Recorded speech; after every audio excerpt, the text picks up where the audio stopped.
From your lens, are you seeing a different? Yeah. Welcome. Hi there, come on in. Hi, how are you? Let's see if you can find a seat. Whose computer is this? Is that yours? Can you turn so that the screensaver doesn't go on? Because otherwise it keeps going blank and losing signal. But somebody has to constantly name it.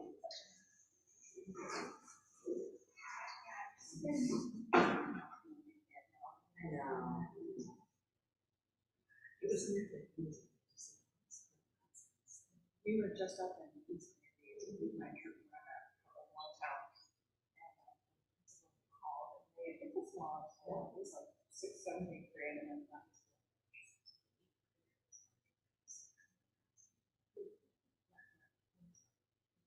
not like I like you and I'm holding these class,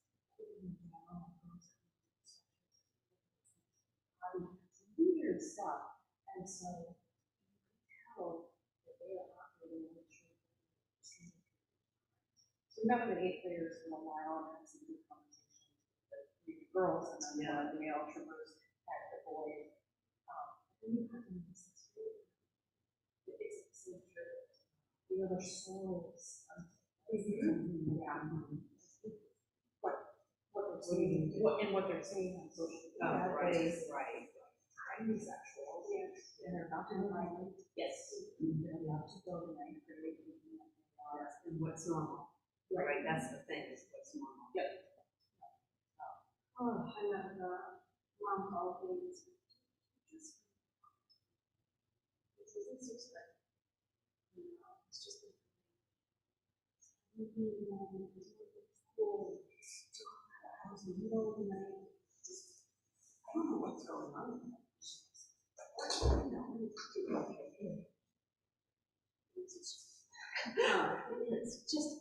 happiest kid I've ever seen. Always takes me out to some private.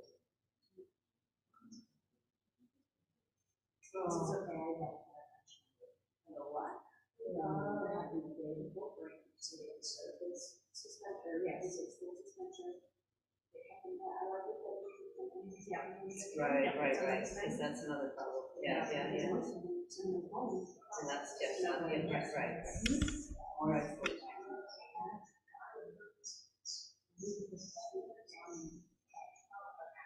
A little bit.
presentation, you guys can head to this website, menti.com. It's gonna ask you for the code, and the code up top you're gonna enter in. The presentation tonight will not be emailed out to you, but it's going to be accessible right on your cell phone. So as we're going through the presentation, if there's things that you find valuable, you can actually just screenshot it and save it for later.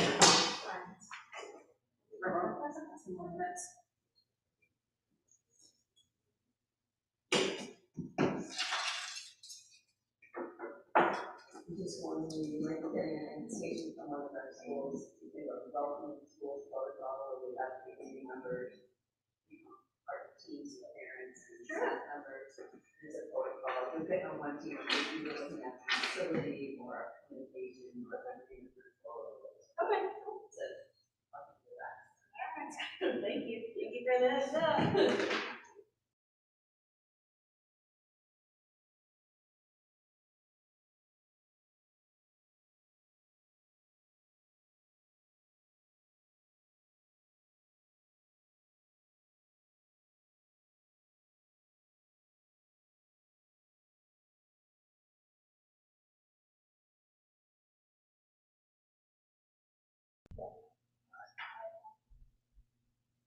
You remember one minute? Oh, yeah. I did Boston in the fall. You did? Yes.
Are you all ready? No, that's okay. I just want to make sure if you're all plugged in and whatnot. So, good evening, everybody, and thank you all for being here. For everybody at home, too, for being here. I'm Carrie Browning. I'm the youth officer at the Stonington Police Department, so I interact with the schools a lot. You all see me a lot. I'm doing different kinds of presentations and whatnot, so sometimes it's nice to have a fresh face who can come in, and actually she's quite the expert on all of this topic. We are DARE classmates, so we go way back. But so I'm going to give it over to Sergeant Kate Cummings with the State Police, and we'll go from there. I'm happy to be back. I was here about 3 years ago over at the middle school talking about the same exact topic, but I'm excited to be here and give you guys some updates. So as you heard, my name is Kate Cummings. I'm with the State Police and currently assigned at Troop H in the Hartford area. I've been there for about a year. Prior to that, I spent 4 years as the statewide DARE coordinator, full-time school resource officer, and then I started my career with the State Police at Troop I in Bethany, where I was an SRO at the schools. So I will tell you that this presentation was birthed while I was a full-time school resource officer at the high schools. The high school asked me, hey, can you talk a little bit about social media safety? That was about 7 years ago, and I said, sure. I put together when I look back on it, a very rudimentary PowerPoint. And over the course of the last 7 years, I've done this about 600 times around the country, so I'm excited to be here in Stonington, give you guys some updates. One of the biggest updates we have is that we are now using Mentimeter. So if you have your cell phones and you haven't logged in yet, menti.com, you can put that code in. This PowerPoint, this presentation is interactive, so there will be times where you can answer questions right on your phone. We will not provide a copy of this PowerPoint, so if you're watching at home, you guys can screenshot your screens. If there's information that you find valuable, we've got a lot of great resources that we'll be giving out. Go ahead and screenshot it because you'll see it right on your cell phone. So let's jump in and get started. We're going to take about 45 minutes and cover some of these topics. I'm hoping that I can cover all of your questions, so I'm going to ask you to hold your questions until the end. So I'm hoping that I have a slide that will answer it. It's preemptive. But we'll talk about current social media trends. We're also going to talk about adolescent behaviors in social media. Why are kids doing what they're doing online? And then we're going to have a ton of free resources for parents, educators, and caregivers. But first, I'd like to know a little bit about you. So right on your phone, there's a poll. You can answer this. I'd like to know what brings you to today's presentation. Get back to this. Bunch of options.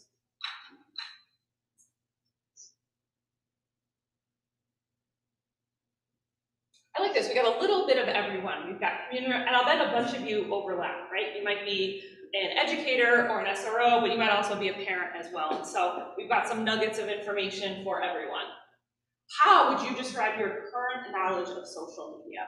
So we've got everything from I hate it, don't use it, to I have it, I use it occasionally, I have it, I don't post, and I'm a low-key stalker. When I do this for cops, that everyone answers yes to this one. And then I'm basically a social media influencer.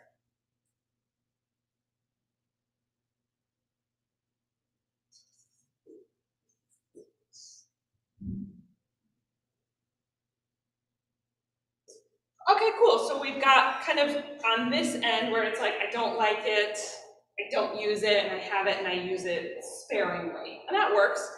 And then we've got a couple who are low-key stalkers. Very good. And then we have the influencer that's watching. Yeah, influencer. She's got a vote.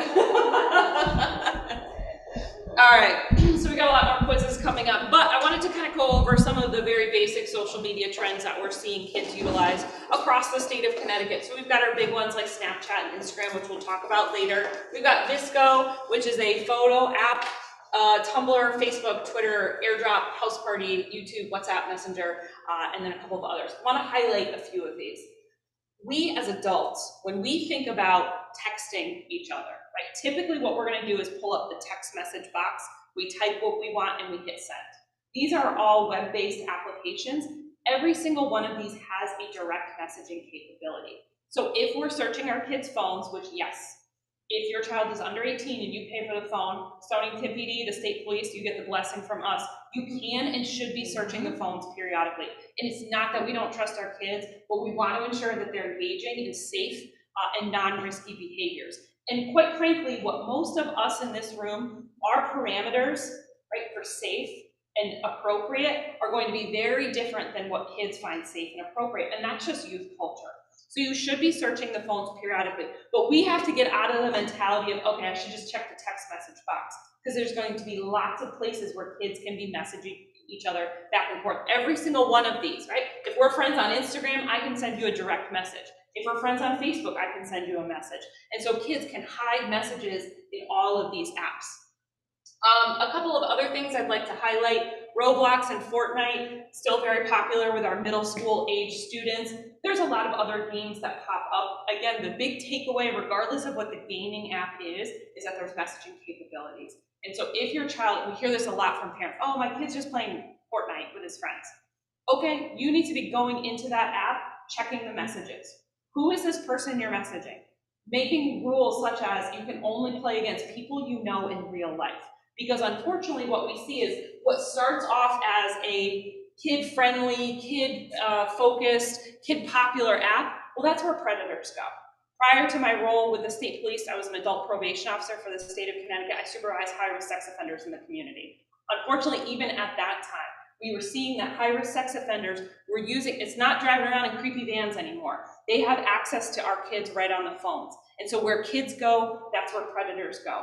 We find that our youngest and our oldest are going to be the most gullible and most susceptible. They believe what people tell them, right? Oh, I'm a 14-year-old from Stonington too, when really they could be anyone in the world. So sitting down with kids, going through the messages, especially on the kid-friendly apps, and going, who is this person? Do you know them in real life?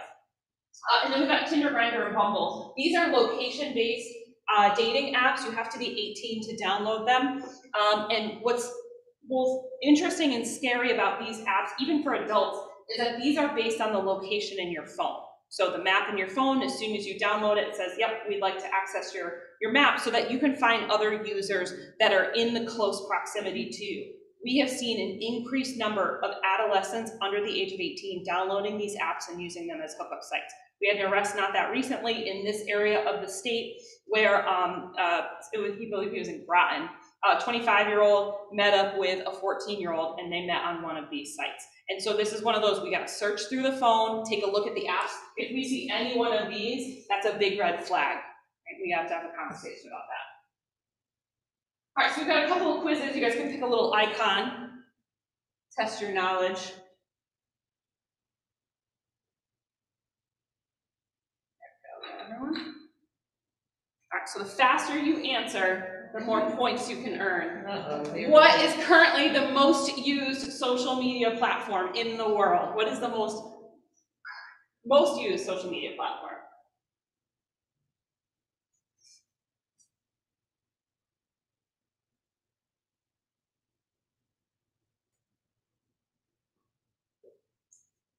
Answer is Facebook.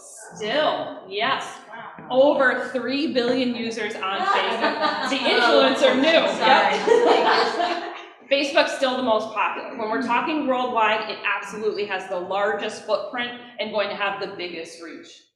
So then the next question, so here we go. Facebook, as of last year, Facebook's still #1. Now, a lot of other apps are still, they're going up, but we know that Facebook's going to be the biggest. So question number 2 then is,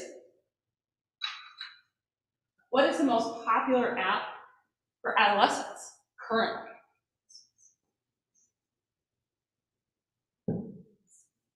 MySpace is dating myself a little bit. Even our young, I did a version of this presentation for our brand new recruits, like state police recruits this morning, and we have a handful of them who were born post 9/11. I know. I got it, yep. And they did, our new recruits, adults did not know what MySpace is. TikTok, hands down, #1 right now. What I'm hearing across the schools when we ask kids about this, because I love when we do this version with students, like, what do you guys like about social media? They love talking about it. What do you like about Snapchat? What do you like about Instagram? Are you guys still into, they're saying that Snapchat's going down, Instagram's still on the up and up, and TikTok #1. Most kids will use Snapchat to communicate with each other. It's not so much pictures and videos, it's more gonna be quick communication and keeping up those streaks. Is that what you guys are seeing too? Mm-hmm. So we're seeing an increase in, the scary thing about TikTok is that it's younger and younger populations. Here's what's frightening about TikTok and YouTube especially. Those platforms are designed by those companies to not have locked accounts. TikTok and YouTube do not want your accounts to be private because they make money off of your account and your content. So it is by design that they want as much of your content out there as possible, which means increase in followers, means increase in footprint. It also means that once you put that content out there, the footprint that it has can go worldwide and you have zero control over it. I will say with platforms like Facebook and Instagram, it is much easier to run locked accounts that are private, right? Those companies kind of make it easier for people, especially kids, to have locked accounts. So those are on the scale of safeness. We've got Facebook and Instagram. Parents can have a lot more control there than TikTok, Snapchat, and YouTube. So why do adolescents love these apps? You guys can type in your answers. I think you can do up to 3.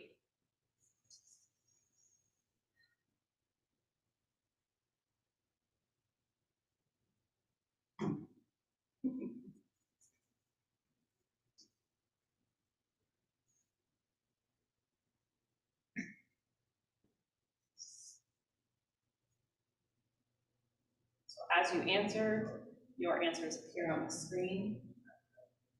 And if you're watching at home, you can log in, provide your answers as well.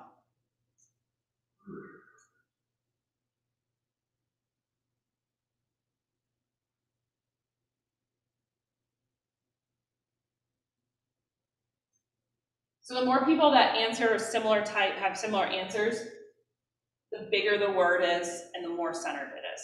So we can see that most of us, there's a lot of people who are saying it's addictive, it's social, but we have some other good ones. It's a good way to communicate. It's a great way to be connected with family and friends. It is instantaneous, could be good and bad.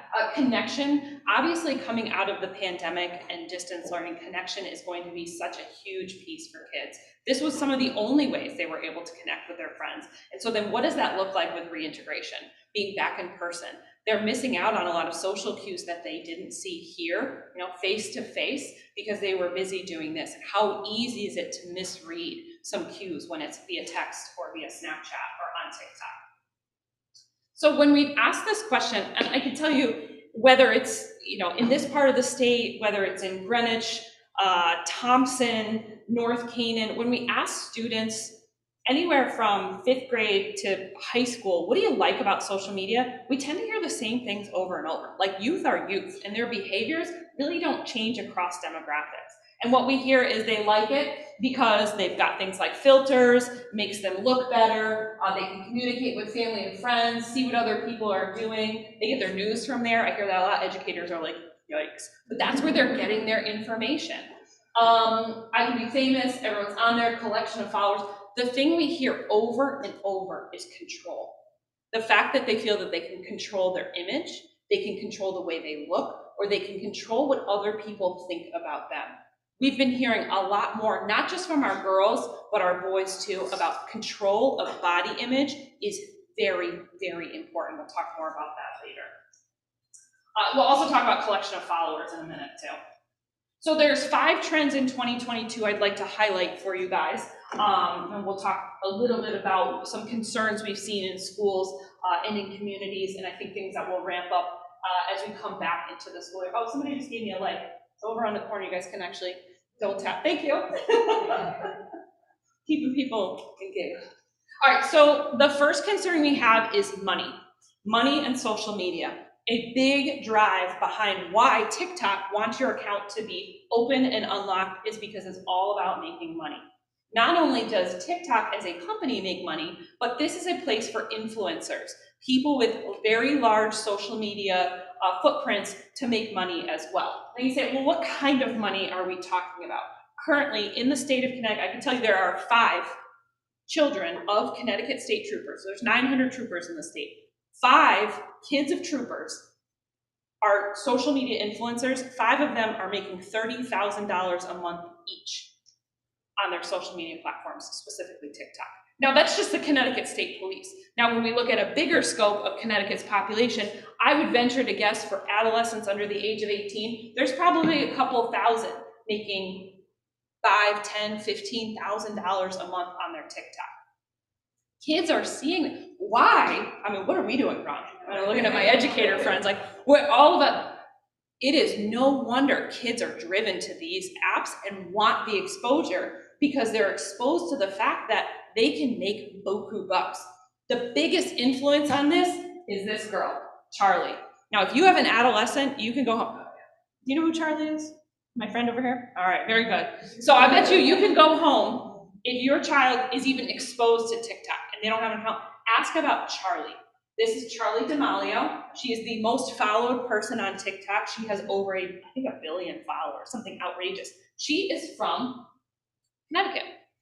About 2 years ago, she started this account. She was doing her singing and dancing and on TikTok, her little TikTok dances, and for some reason her account blew up to the point where she and her family have relocated to Los Angeles. They all are making millions of dollars off their TikTok account.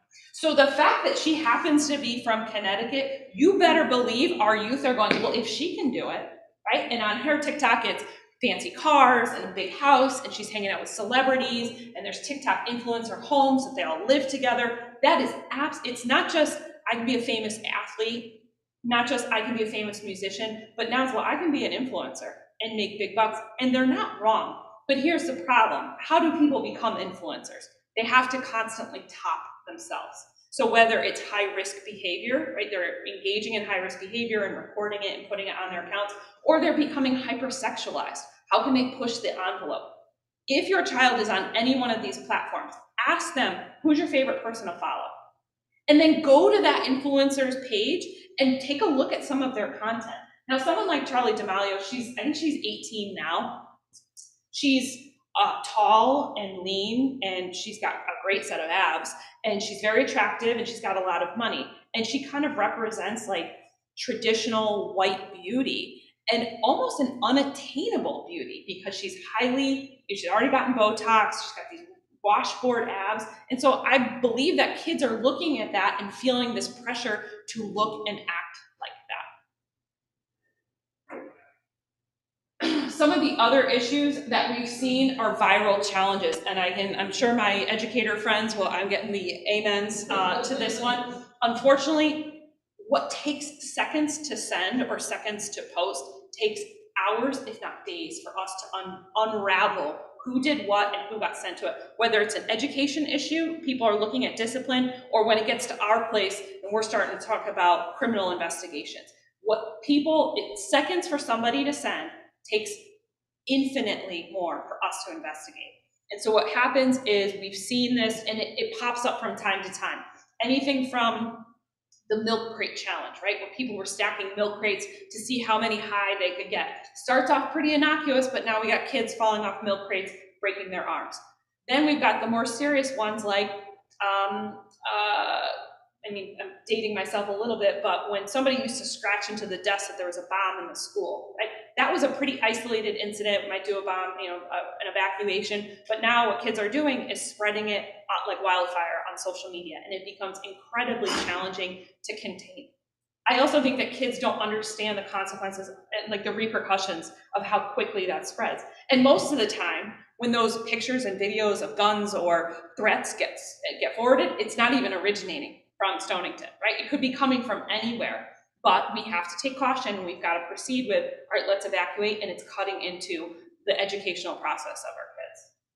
So I think this is a great conversation when things like this do happen, talking about the longevity of consequences. Now, the younger our kids, we know the shorter term the consequences. Like my little ones, when we talk about social media with 6th and 7th graders, they're not this little, but even 5th graders, you go, what's a consequence that you face if you get in trouble on social media?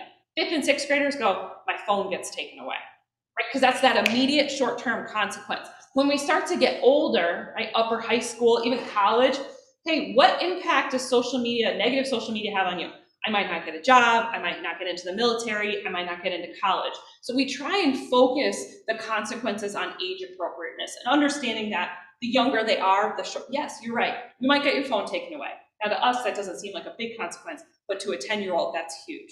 You might get kicked off the soccer team. Mom and dad might not trust you. That's a big one we try and push with them. And then as they get older, the longer term effects.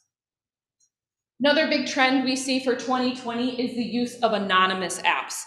These are some examples, and it kind of depends on where we are in the state where we see these pop up.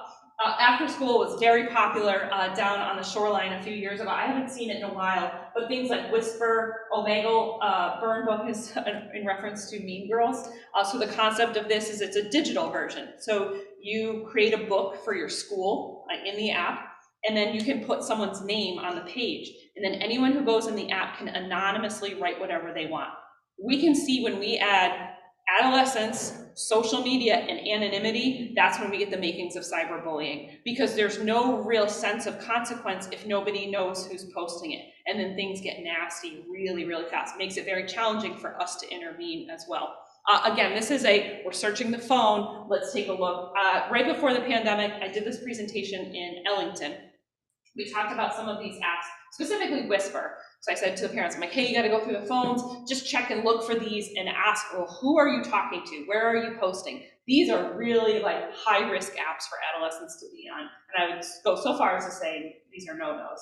So Ellington parent, it was like middle school. A couple days after the presentation, she messaged me on Instagram on my Dare account, and she said, Trooper, I have to tell you, I went home and talked to my 6th grader, who was 11 at the time, and I asked her if she was on any apps, and I went through her phone, and she had the Whisper app. And as it turns out, this girl, who was a great student, great kid, came from a great family, upper middle class, had all the access, she started talking to a boy who claimed he was from one town over and was also 12 years old. Now, I would have bet my paycheck that that was probably a 42-year-old from Omaha, Nebraska. But she believed she was talking to somebody who was in close proximity. And that's where we get this real high-risk danger, because that's where predators are going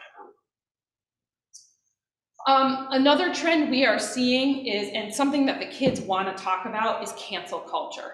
So the idea of cancel culture is if someone does something egregious, either in person or on social media, then kind of everyone else on social media like comes for them, in the sense of they won't be followed, they unfollow them, they lose out on their promotions. Happens a lot with celebrities. A great example of it is Ellen DeGeneres. So a few years ago, there were reports that she was not so kind to her staff, and there was this big push in Hollywood that she was kind of canceled. Unfortunately, we're seeing that happen in schools. So kids might kind of make a misstep on social media, might say something rude or disrespectful, it gets screenshotted, and then all the kids will cancel them. So when we talk to students about what do you like about social media, we hear the same things, but when we ask them, what don't you like about it, double the amount of hands go up, right? I like Instagram because of this, I like TikTok because of that. Well, what do you guys not like? Almost every hand goes up because they've seen so much negativity on there. They will organically bring up cancel culture and their fear of making mistakes. And kids make mistakes, right? Their brain is not fully developed yet. But unfortunately, when it's captured on social media and screenshotted, it's almost as though they never get out from under it. We had conflicts with friends when we were kids at school. You went home, you slept on it, and the next day it was fresh. These kids, they come back, they go home, it's still brewing. They're going back and forth, and then the next day it's even bigger.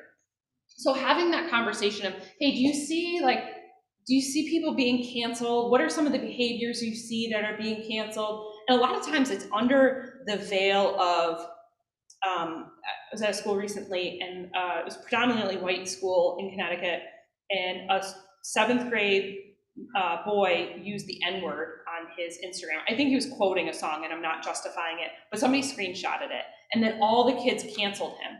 And then his parents were like, well, he's being bullied. And so we kind of have to peel back the layers. And a lot of the students were like, well, what he did was inappropriate. But their way of handling it, right, is not addressing him and going, hey, knock that off. It was, oh, well, we're going to come for him on social media. He ended up having to shut down his account.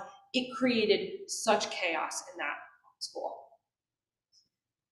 And then lastly, the big thing that we're seeing, especially post-pandemic, is the impact on body image. When we started this presentation, I used to talk a lot about my girls that we had in the schools and the impact, but I have to say we're seeing an increased pressure on boys, right? The fact that kids are not understanding that so many of those photos are highly edited, they're angles, they're photoshopped, they've got Facetune. Kids feel like they have to look like the best or most enhanced version of themselves, which is just like unattainable. It's unmaintainable. And so kids becoming hypersexualized and feeling this pressure much, much younger because of the exposure they have on social media. So this is a great place to start a conversation as well. The good thing is when we ask kids, look, how do you think social media has impacted our behavior? They very organically are like, we don't play outside as much anymore. Like, we know more people, but we don't know more people. And I love even the little ones, 3rd and 4th grade. Like, what do you guys like about social media? What do you not like about it? How does it impact us? They come up with these things. And so the fact that they can obviously recognize that, I think, is a good conversation to have both in school as well as at home. Couple little shout outs. Believe it or not, I am a fan of social media. I know we've talked about a lot of negative things. And when schools ask us to come in and talk about social media, a lot of parents and educators sometimes are like, come in and tell them to get off social media. I go, not gonna do that, right? We can't get rid of it. So how do we model good behavior? How do we point them in the direction of positive accounts? Because the more positive people that they're following, the better they're going to feel, and the more likely that then the content that they put out is positive themselves. So I have a couple of shout outs, some great accounts. This is Kelv. He is in his early 20s, graduated from high school a few years ago. He went viral because he talks to wildlife. Like, he kind of has this funny, like, deer came out of the woods, he started recording himself talking to them, and he just blew up. Like, here he is, this small town kid, ended up making a ton of money on his social media accounts, YouTube and Instagram, as well as his Snapchat. But what's great about Kelv is he started a nonprofit called Everybody Eats, where once a week he goes into inner city Philadelphia, near where he lives, and he gives away meals to the homeless. So what's great is we show this slide to kids, and they're like, oh yeah, that's the deer kid. Yeah, he's awesome. And you ask kids, is he making money on his account? Absolutely. But is he also putting out a positive message? You bet. These are the types of accounts we want to push kids towards. Another great shout out to my friend Sheldon at Classic Knot on Instagram. He's from Buffalo, New York, makes his own homemade bow ties, started an online store. Some of my high school students a few years ago were purchasing their bow ties for prom right from him. Won Western New York's Entrepreneur of the Year at 11 years old. Again, what a great kid doing great things. Social media is an awesome place to showcase that, and we want to push kids in the direction of positive accounts. And if we have students who are good at it, especially at a high school level, my alma mater, UConn, in the School of Business now has a minor in digital marketing. Companies recognizing how important social media is. If you go on LinkedIn or Indeed, any of these job and search engines, and you type in social media influencer, every company is hiring them. So if we have kids who are good at it, going off to college, why not study it and make it a career? They're not hiring old people like me, they're hiring kids right out of college who can help create these platforms, huge, enormous departments for these big stores. For example, right here in Connecticut, Lego headquarters in Enfield, always on the hunt for social media engagers. ESPN, The Hartford, every big company is hiring new grads in this field. So, if and when you're searching the phones and you're looking through your child's social media, these are going to be some of the things that you're going to see on their profiles and the way that they talk. I highly suggest that you screenshot this slide. This is a good reference. I'll highlight a couple of them for you. Most of them are explanatory. Man Crush Monday.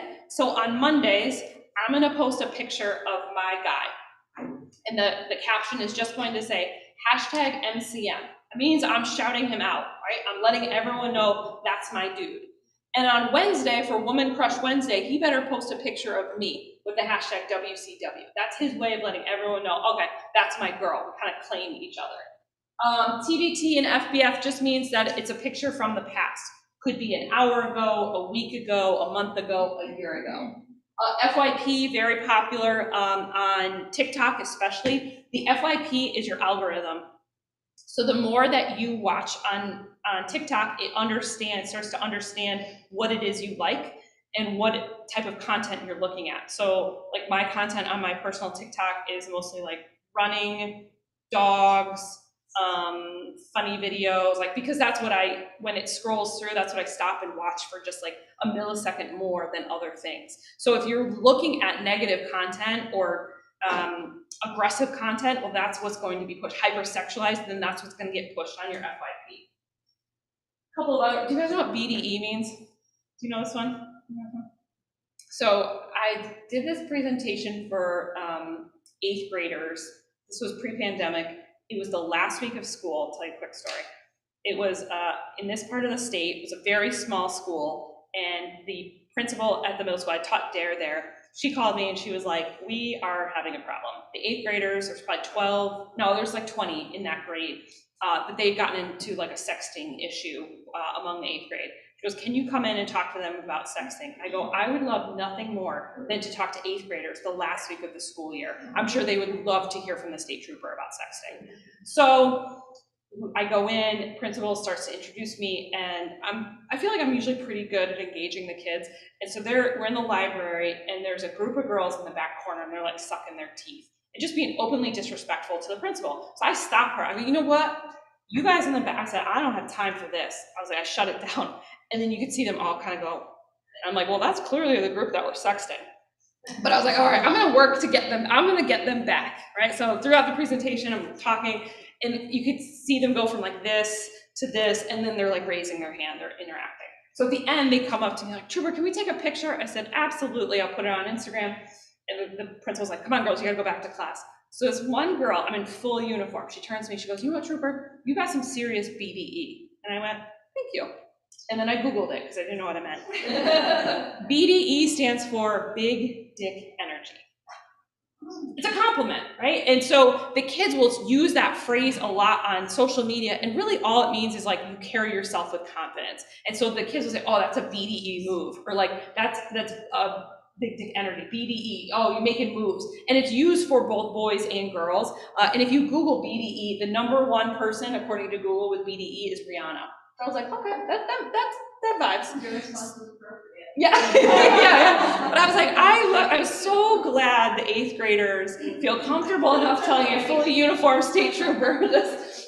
But it's like the digital version of like speak softly, carry a big stick. So if you see that, that is what it means. It's meant to be, although crass, it's meant to be a compliment. TBH just means, to be honest. Thirsty means you're looking for attention in a negative way. Ooh, she posted that. Ooh, she's thirsty for attention.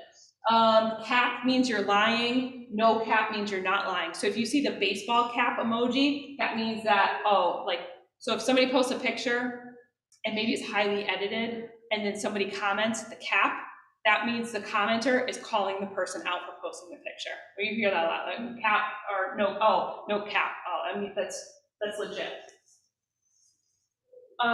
Blossom, figure that a little bit still.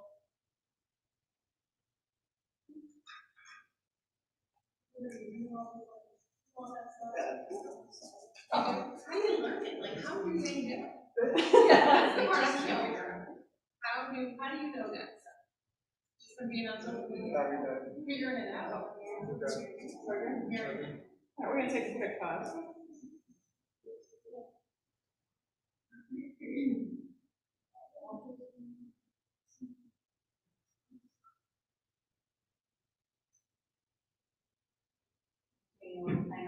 Oh, right. Yeah, we have to get the charger.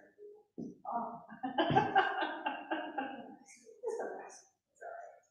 Any questions so far since we have the time? The reason these kids know it is because they spend so many hours a day on it, and it becomes second language. It's becoming such a huge part of who they are.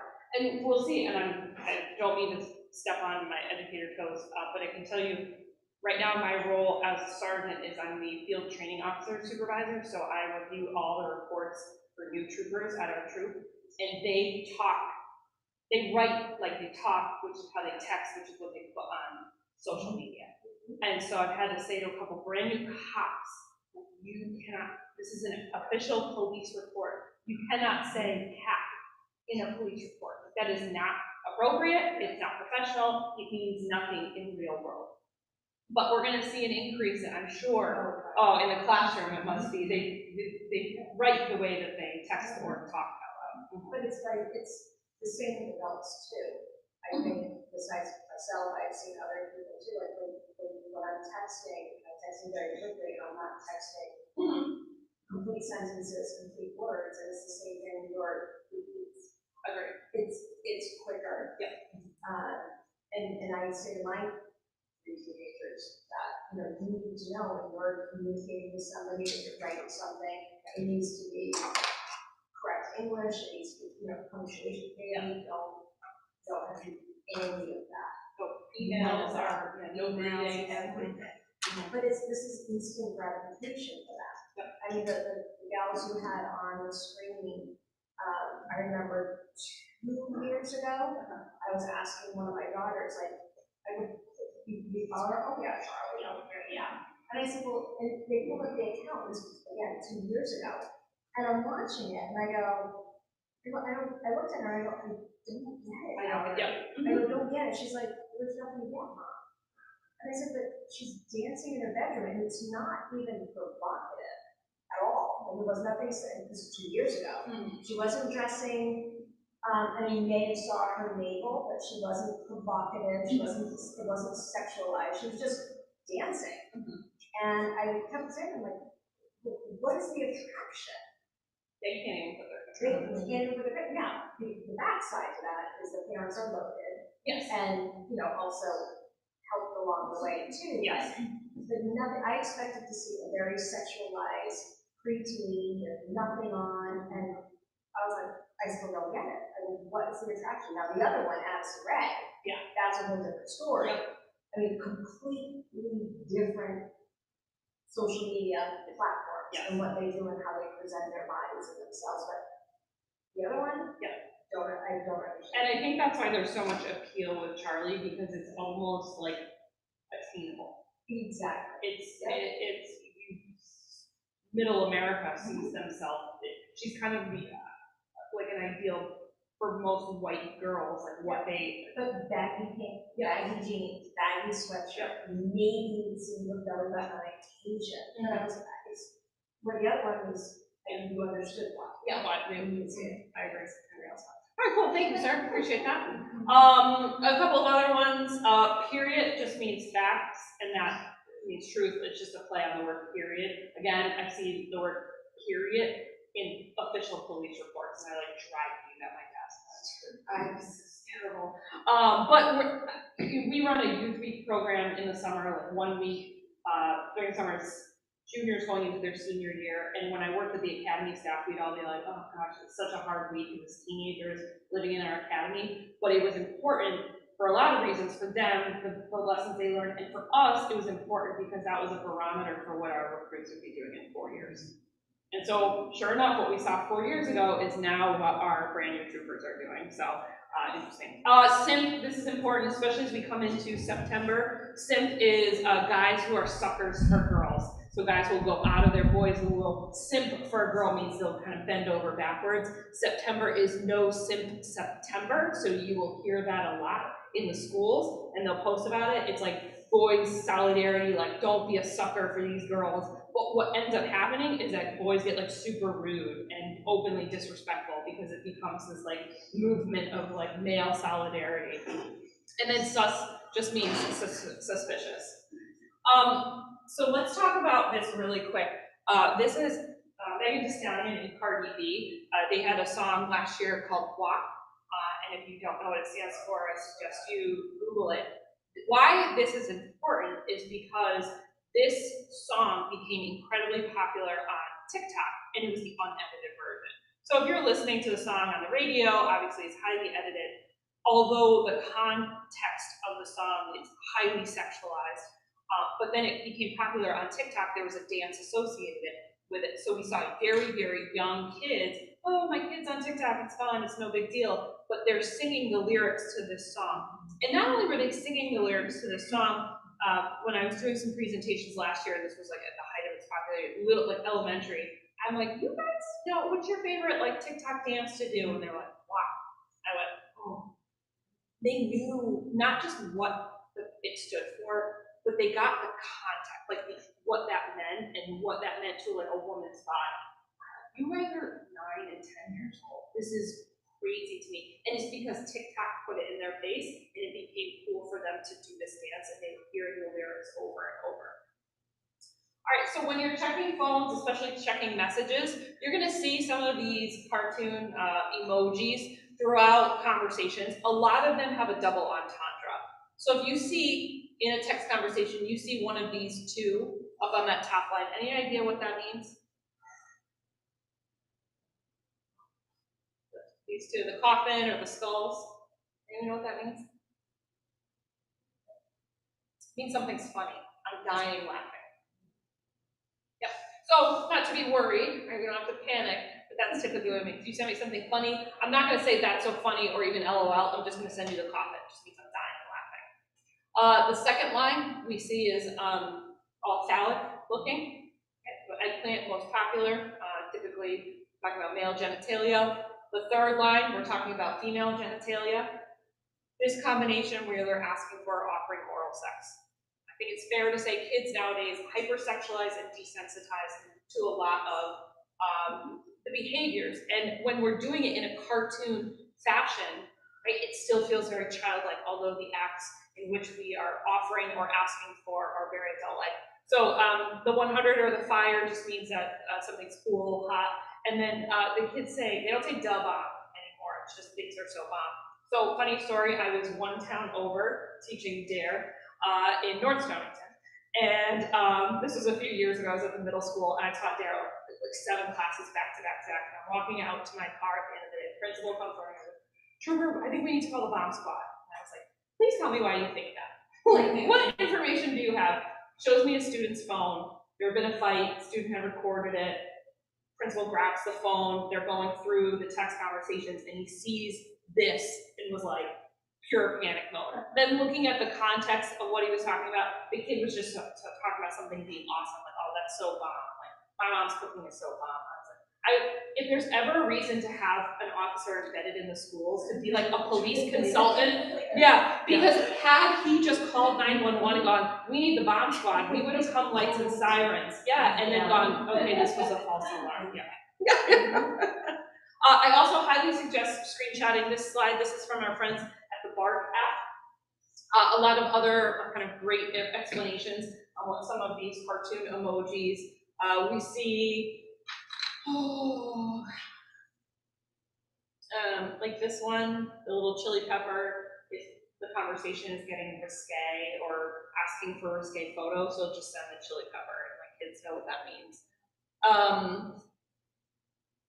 Yeah, those are kind of self-explanatory. If you're on social media yourself, I highly recommend following the BART app and BART Technologies. They are hands down one of the best companies in the game as far as getting information out to parents, and we give you their website as well at the end of the presentation. We partner with them a lot. They also do free geofencing for schools.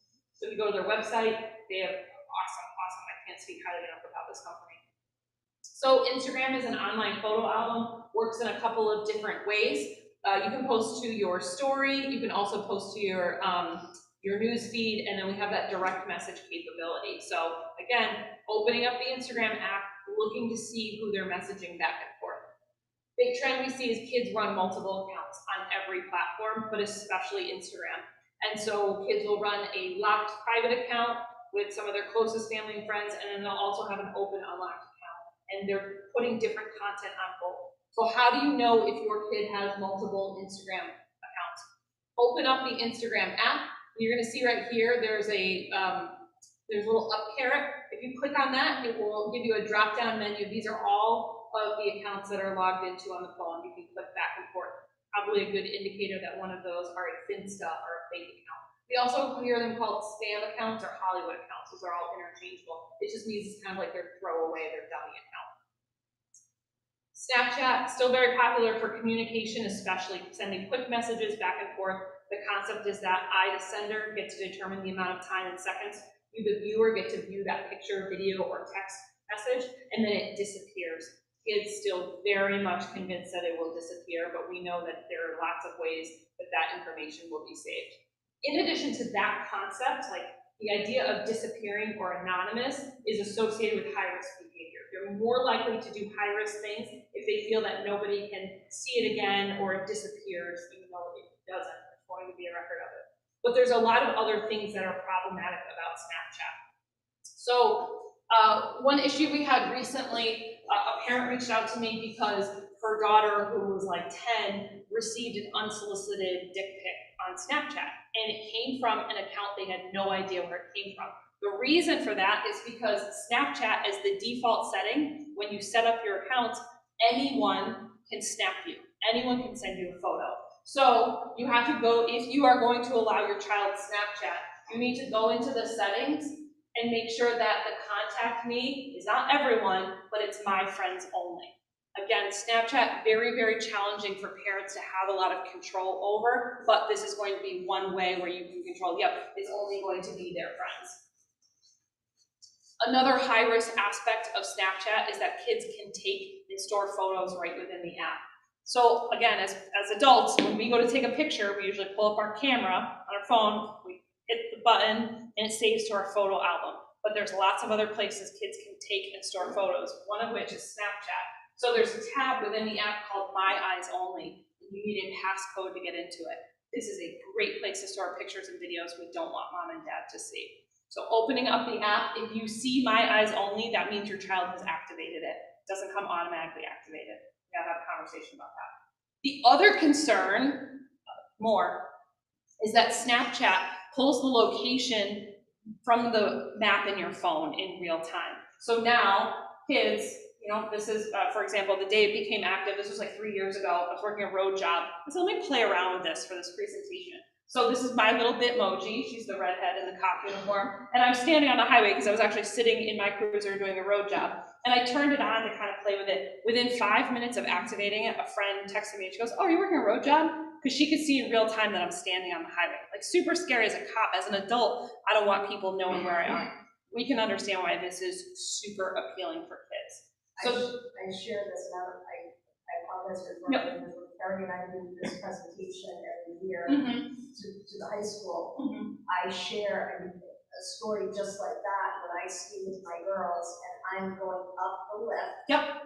My 14-year-old will pull up her Snapchat and I watch her map grow from a handful to that when we get to the summit. And as we're skiing down, she's literally been skiing into people she doesn't know.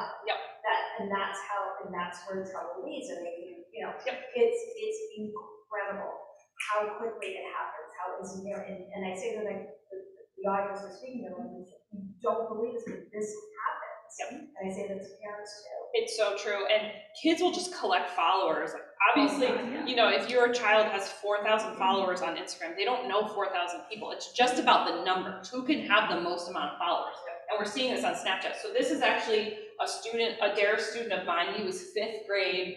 I saw it on his Instagram, he had a screenshot, but he was showing off how many Snapchat friends he has. So every single one of these cartoons represents a person who follows him on Snapchat.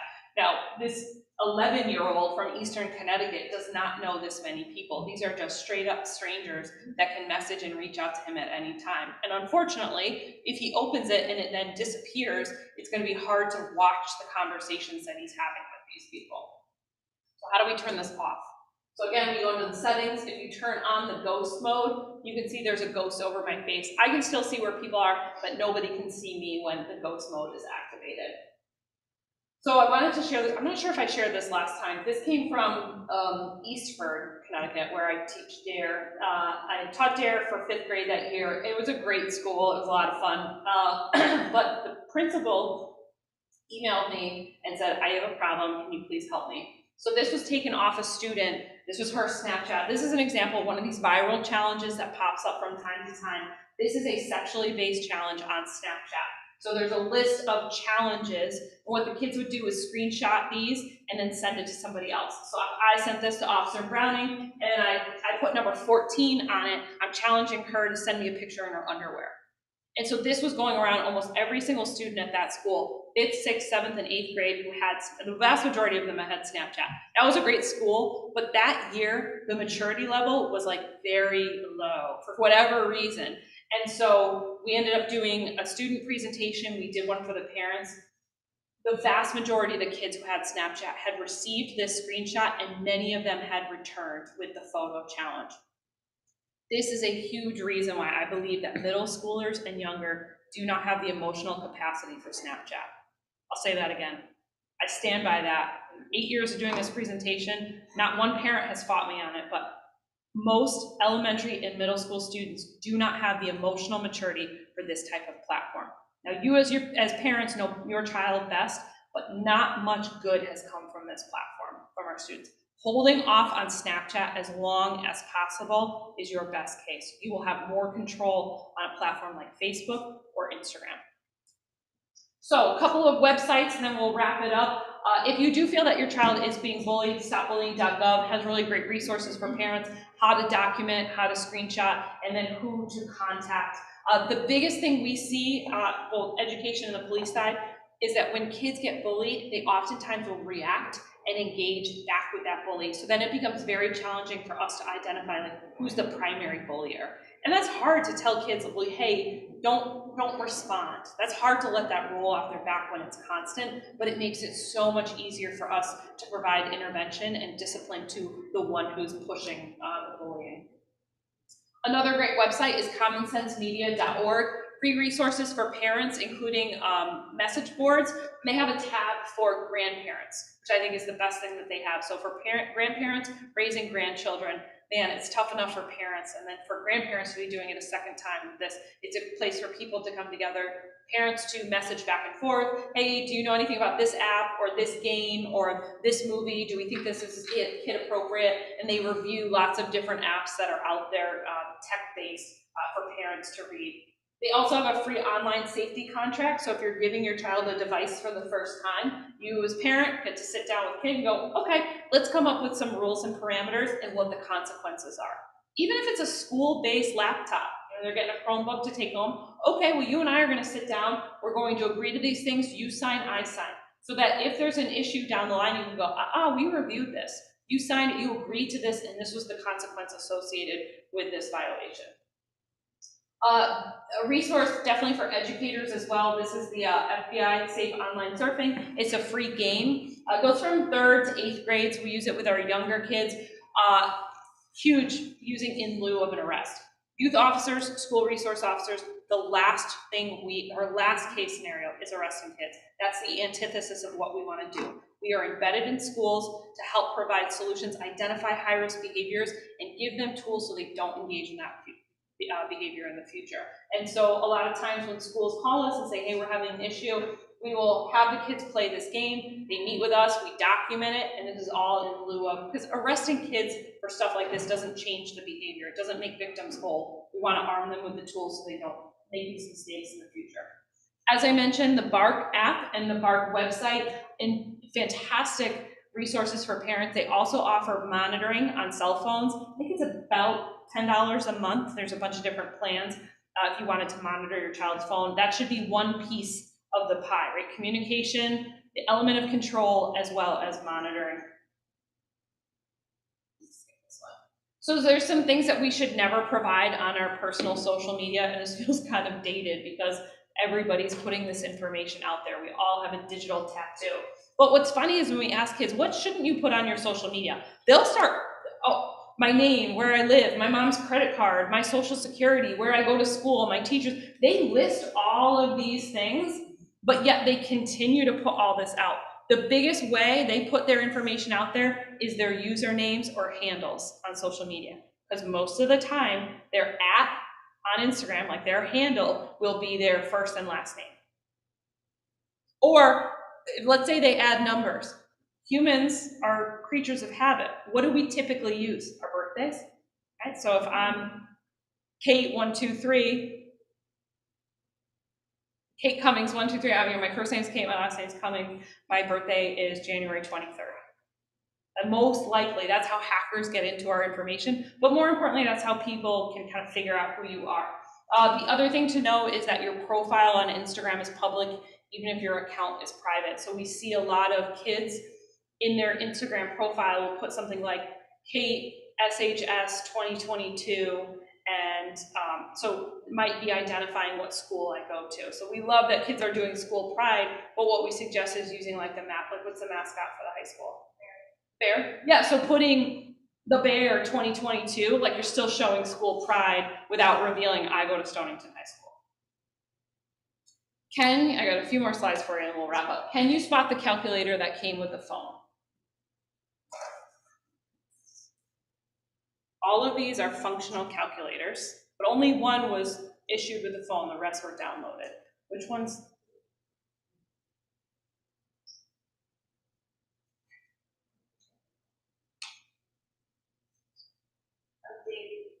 Yeah. Maybe the one, the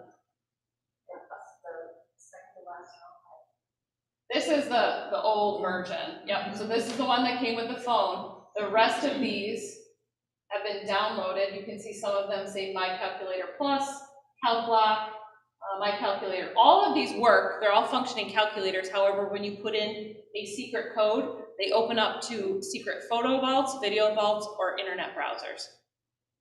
Great place to store pictures and videos we don't want mom and dad to see, or internet sites we're not supposed to go to. So if we're searching the phones and we see multiple calculators, that's a big red flag. We need to have a conversation about it. So one of the things that we do a lot when we're having conversations with students is getting them to talk about appropriate ways to report problematic behavior. Because kids feel very alone when they start to see high-risk behavior. And what they tend to do is either keep it on social media, repost it, or they don't know where to go with it. And so we really stress going to a trusted adult, not your friends, not reposting it, but your teachers, your coaches, your mentors, your friendly school resource officer, the guidance counselors, whoever that trusted adult may be. But then my challenge for all the adults in the room is this. If we're telling kids they have to come to us and report problematic behavior on social media, then we need to provide a safe space for them to do that. This stuff is trite. This is nonsense to us. We're like, you can take my phone right now and be like, all right, good. But to them, it's everything.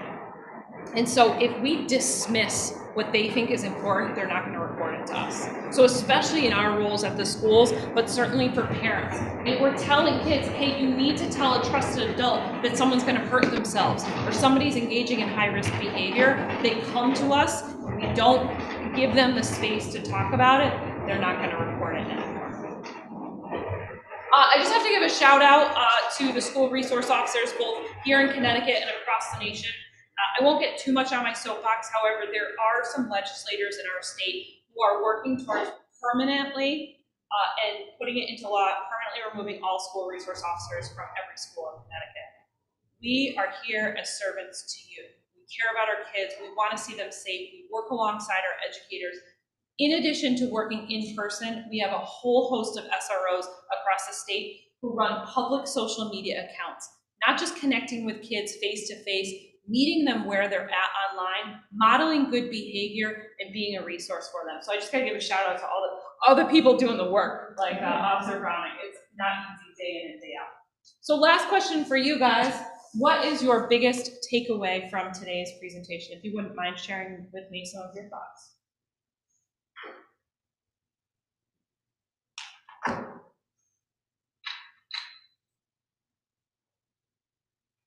Scary, that's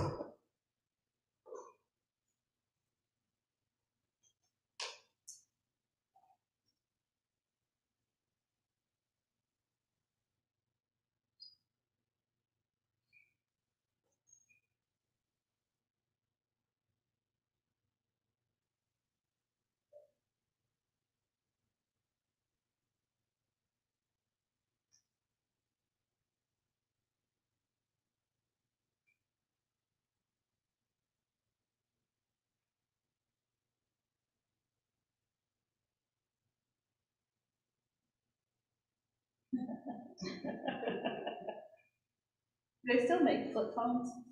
Do they? Not for nothing, the battery life on those things is so nice. So bad, I can't even find, locate. Somebody give me their location, I have no idea. I don't locate, I'm finding it on my phone, that's okay.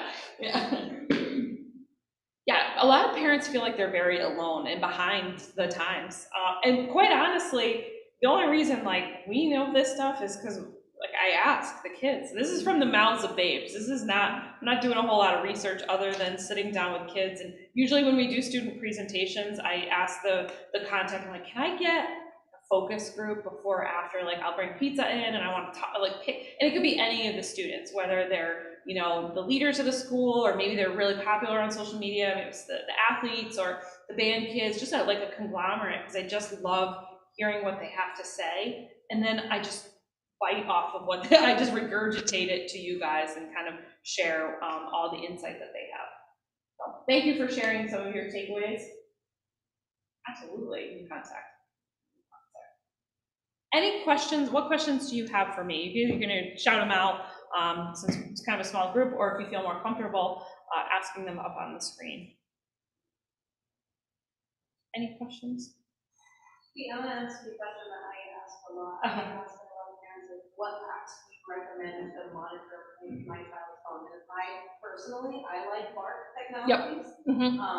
You know, I think it's kind of hard for some families though to pay for something. Mm-hmm. So that's something that I haven't kind of come across as an app that's free, but does just as good job, right? Yeah, there are some free ones, but they don't have the same reach as Bark because it will monitor. I think monitoring is important, but it's like one piece of what you have to do, because the Bark app does a great job of giving you a digest of everything and you can see in real time. But by the time you get the digest of what happens, like the text has already been sent, the picture's been posted, the snap's been opened, and so it has to be part of the communication piece, you know, the monitoring, the control, you doing your own research as well. Coming to things like this are huge. All right, cool.